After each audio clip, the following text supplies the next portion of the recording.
আব্বা, সামনে আমার বিজ্ঞান পরীক্ষা, পরীক্ষার ফি লাগবে, ফি দাও। কি করলি মনি? বিজ্ঞান পরীক্ষা?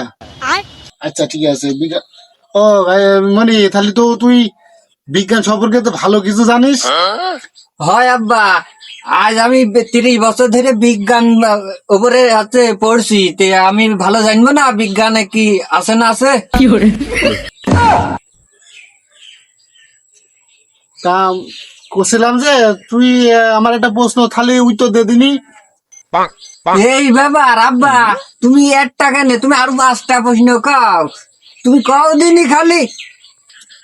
কদিনই তাহালি মেঘ হইলে পারে সূর্যের আলো কোথায় যায়?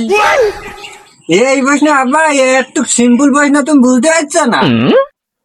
মেঘ আর মেঘের ঘর্ষণে যে বিদ্যুৎ চমকায়, এই বিদ্যুৎ চমকানির কারণে সূর্যের বাল্বু কাইটি যাবে, সেটার জন্যই সূর্যের আলো বন্ধ করে রাখবে।